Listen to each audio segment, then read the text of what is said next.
Welcome to the Water Margin Podcast. This is episode 85. Last time, our heroes rescued a couple of their own from prison in Huazhou Prefecture and left behind a usual bloody mess. Then, while they were still celebrating their victory, they got word that bandits on another mountain were talking smack about them and boasting about coming to take over their base. Given our heroes' honor-mad tendencies, I think we know what's coming. Just ask the poor saps currently trying to rebuild the Zhu family manor. How dare these scoundrels be so rude, Song Jiang fumed when he heard about the disrespect from the rival gang of outlaws. I must make another trip.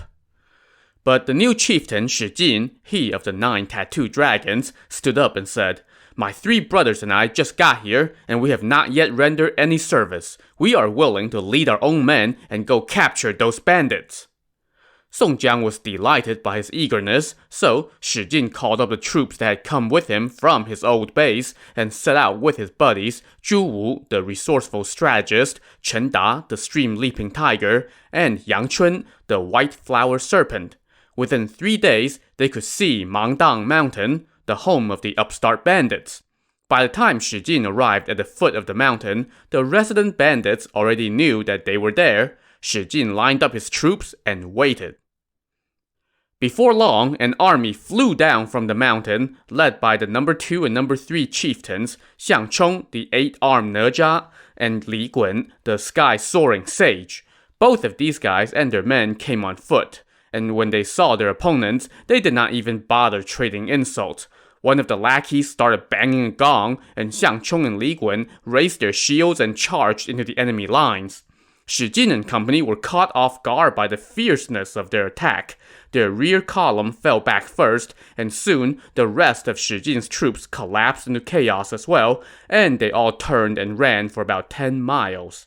In the melee, Shi Jin nearly got struck by one of Xiang Chong's throwing knives.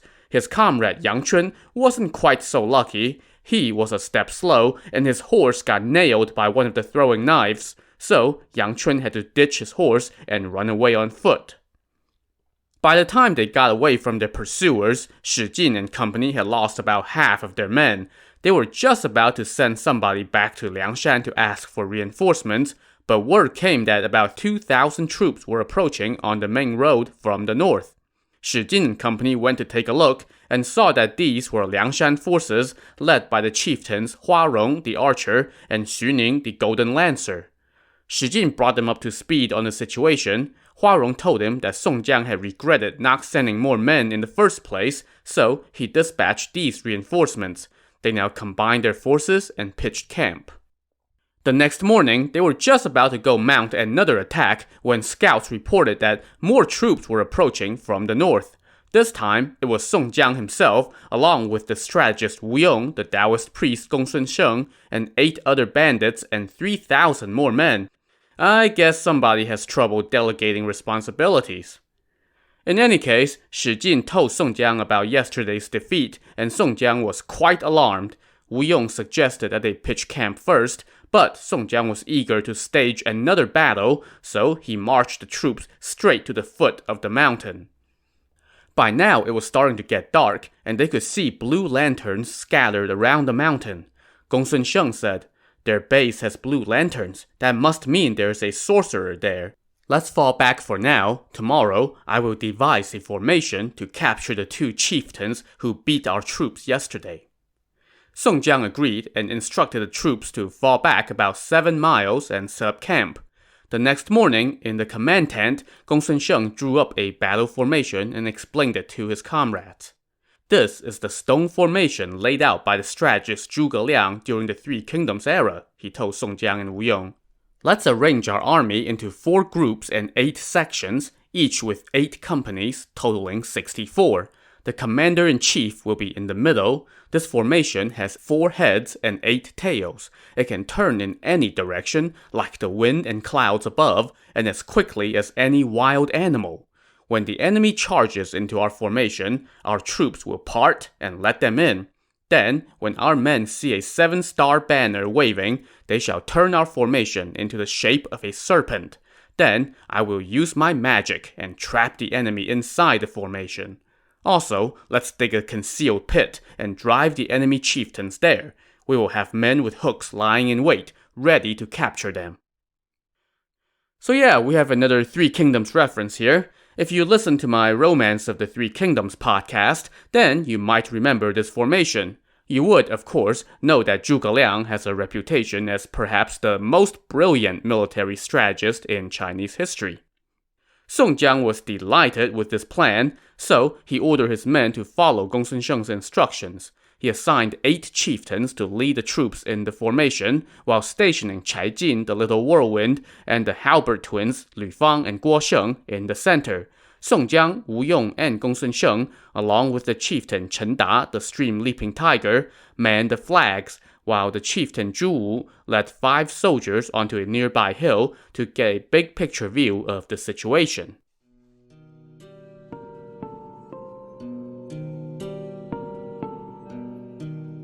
Around 9 a.m. that morning, the Liangshan troops approached Mangdang Mountain and lined up according to plan. They then beat their drums and waved their banners, challenging for battle. From atop the mountain came the reply in the form of earth-shaking clangs from 30-some gongs. All 3 resident chieftains came down with 3,000-some men. The chieftains Xiang Chong and Li Gun led the flanks, while in the center came their leader Fan Rui, seated atop a black horse.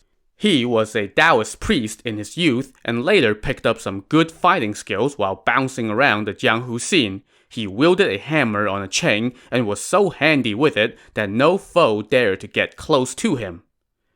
Now, this Fan Rui may have known magic, but he apparently did not know anything about battle formations, because when he saw Song Jiang's troops lined up in some kind of formation, he secretly rejoiced, thinking, "You have played right into my hands."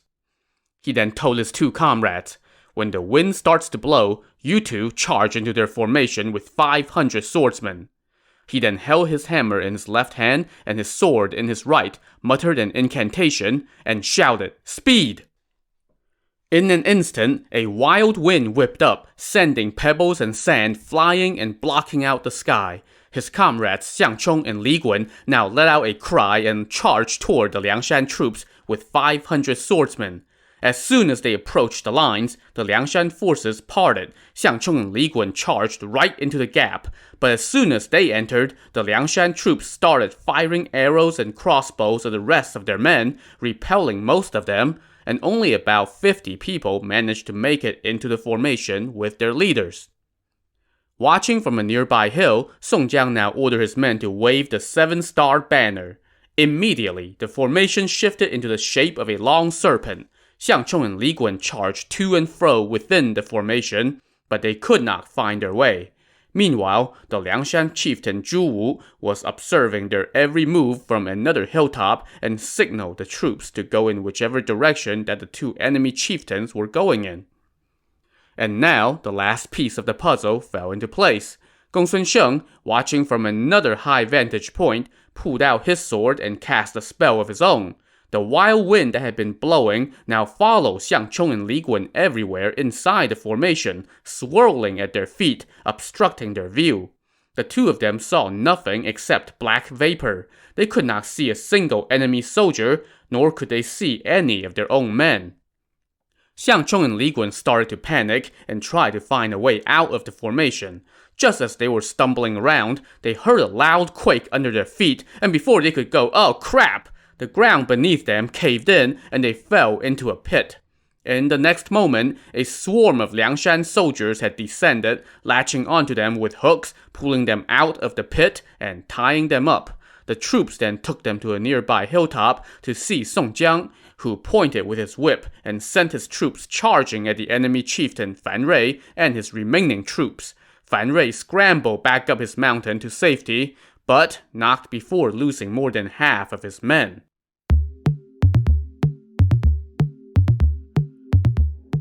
Resounding victory in hand, Song Jiang called back his army and all the chieftains sat down in the main tent. Soldiers now brought in the captured chieftains Xiang Chong and Li Gun. Song Jiang quickly ordered his men to untie the 2 and personally pour them wine, saying, Heroes, please don't be angry. We had no choice but to do so on the battlefield. I have long heard of your great names and wanted to come invite you to join us on Liangshan in the name of honor, but I haven't had the opportunity. If you do not think us unworthy and would consent to return to our stronghold with us, it would be our great fortune." When they heard that, Xiang Chong and Li Gun fell to their knees and said, "We have long heard of the timely rain. We just haven't had the good fortune to meet you until now. Turns out you really are a man of honor. We were blind to go against heaven and earth.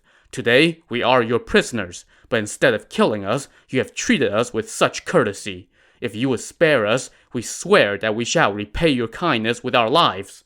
And that Fan Rui can do nothing without the two of us. If you would be willing to let one of us go back to our base, we can convince him to come submit to you. What do you think?" "Heroes," Song Jiang said, "there is no need for one of you to stay here as a hostage. Both of you can go back to your base. I will wait for word from you tomorrow."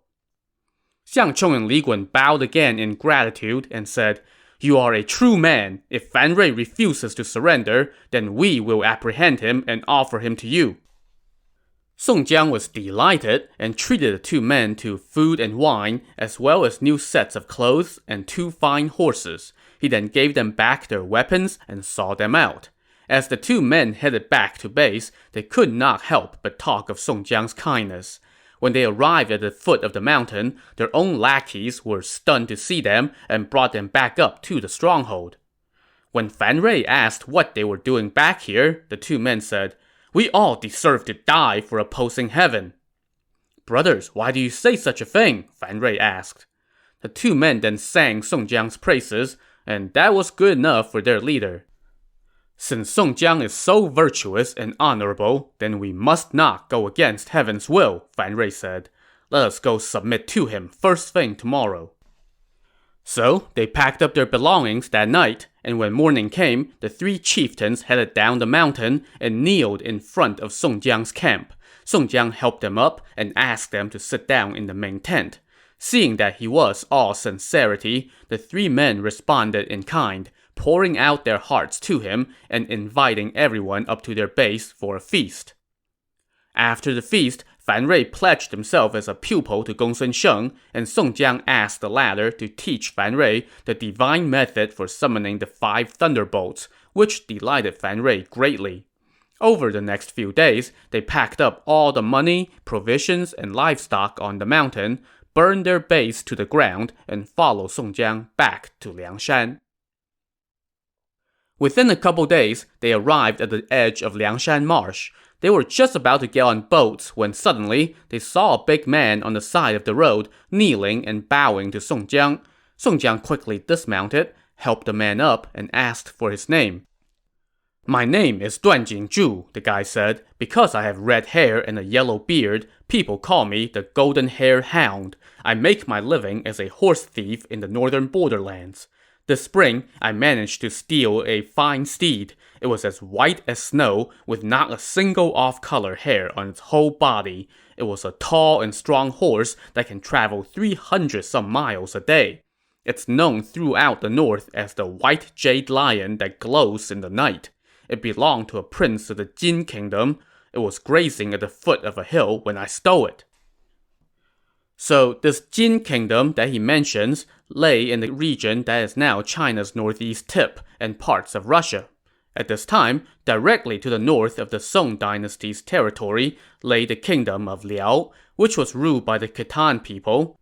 To the north of that lay the kingdom of Jin, which was ruled by the Jurchen people. The Jurchens used to be vassals of the Liao kingdom, but in the year 1115, so not too long before the time of our novel, the Jurchen tribes united and declared their independence from the Liao. Eventually, they're going to conquer the Liao and then sack the northern Song capital, putting an end to the northern Song. The Jin would become a major geopolitical force in the 12th century before they and everybody else got overrun by the Mongols.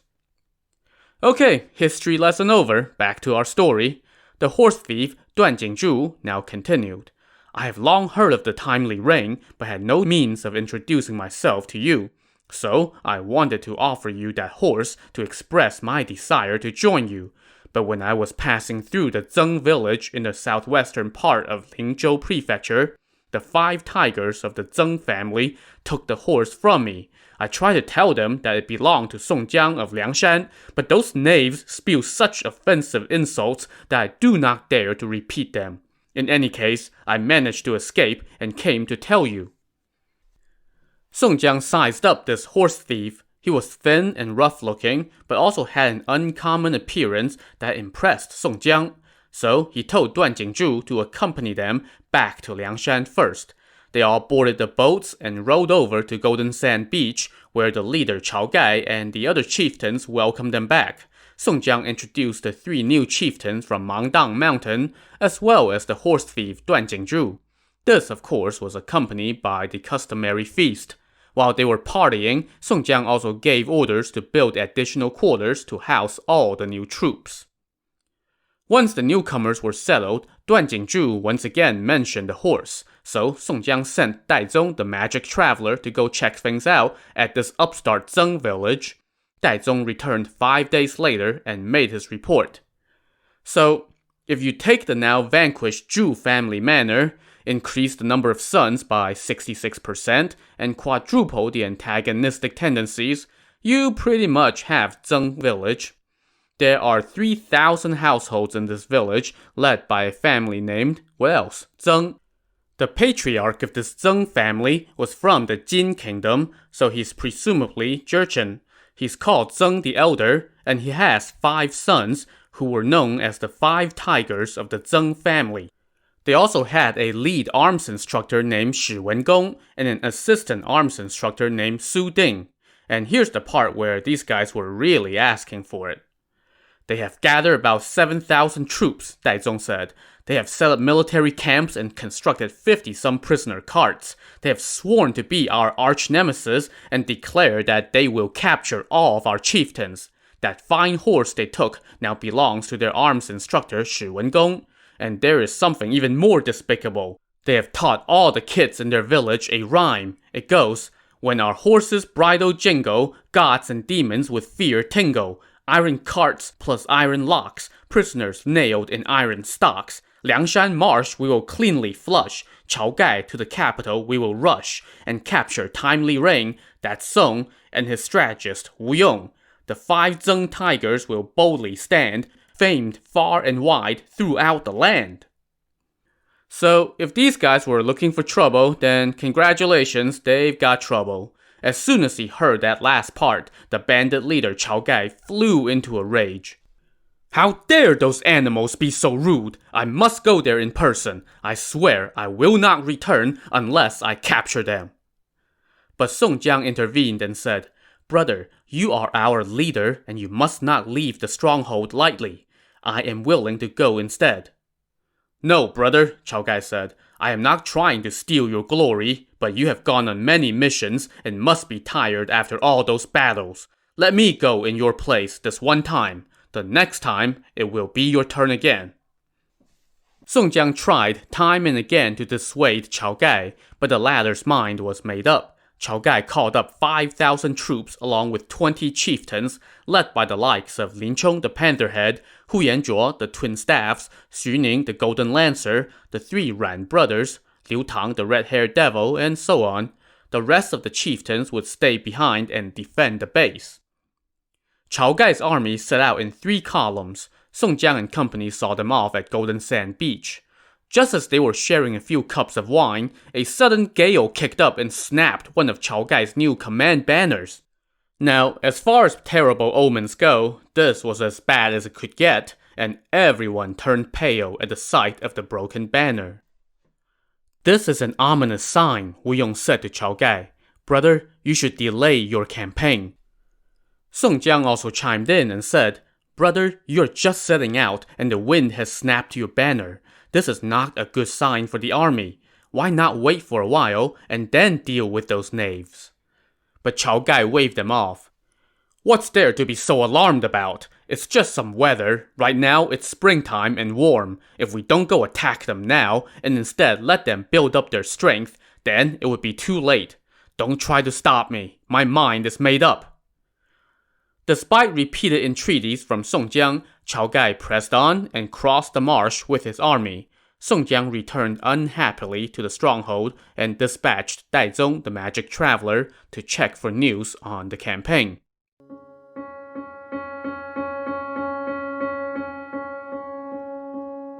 As for Chao Gai and company, they marched to Zeng village and set up camp outside. The next day, Chao Gai and the other chieftains rode out to check out the village and saw that it was very well fortified. It was surrounded by a body of water and flanked by high peaks on 3 sides. The waterways were numerous and tangled, and the surrounding woods were so thick that you could not see any houses. Just as they were scouting out the place, they saw an army of 800 men dart out from a nearby forest of willow trees. The man at their head wore a bronze helmet and a suit of chain-linked armor. He wielded a steel spear and rode on a stout warhorse. This was the Zeng family's 4th son, Zeng Kui. "You bandits!" Zeng Kui shouted. "I was just about to come capture all of you and turn you in for a reward, but now heaven has made it even easier. Dismount and surrender right now!" Chao Gai flew into a rage, and from behind him, a chieftain had already galloped out to take on Zeng Kui. This was Lin Chong the Panderhead. He and Zeng Kui traded blows for 20-some bouts without a winner, but Zeng Kui was getting the feeling that he was not going to be able to keep this up. So he turned and galloped back into the woods, and Lin Chong did not give chase. After returning to camp, Chao Gai and the chieftains discussed their next move. Lin Chong suggested that they go to the front of the village tomorrow morning to challenge for battle so they can get a good look at the enemy's strength and then figure out a plan. So the next morning at daybreak, the 5,000 Liangshan troops lined up on the flat plains outside the entrance to the village and started beating drums and shouting battle cries to challenge for combat. Momentarily, a cannon blast rang out from the village and a large army emerged, led by a row of 7 warriors. In the middle was the Zeng family's lead arms instructor, Shi Wengong, seated atop the horse that was meant for Chao Gai. Shi Wengong wore a bow and a quiver of arrows and wielded a halberd. He was flanked by the assistant instructor, Su Ding, and the 5 sons of the family. After 3 rounds of drums, the men on the Zeng family side pushed out a bunch of prisoner carts and parked them on the front line. The eldest son, Zeng Tu, pointed toward the Liangshan army and cursed. "Rebels, do you see our prisoner carts? If we kill you, then we are no hero. We are going to capture you one by one, put you in these carts, and wheel you to the capital, where they will cut you to pieces. If you hurry up and surrender right now, then we might show you some mercy." Those words left Chao Gai fuming, and he personally rode out with spear in hand to take on Zeng Tu. The rest of the chieftains were afraid that he might slip up, so they all swept forward, and the 2 sides clashed. After scrumming for a bit, the Zeng family's forces started backtracking slowly into the village while they fought. Chao Gai pressed forward, flanked by Lin Chong and Hu Yanzhuo. Soon, though, the roads became difficult to traverse, so Lin Chong quickly ordered the troops to fall back. The day ended with both sides suffering some losses, and Chao Gai was in a foul mood when he returned to camp. The other chieftains tried to console him, telling him, "Don't worry, or you will harm your health. When Brother Song was leading us on campaigns, he too suffered some setbacks, but he always returned in victory. Both sides lost some troops in today's melee, but we did not lose the battle, so what's there to be worried about?" Still, Chao Gai remained unhappy. For the next 3 days, he went and challenged for battle, but not a single soul came out from the village to answer his call. On the 4th day, 2 monks arrived in camp and paid their respects to Chao Gai.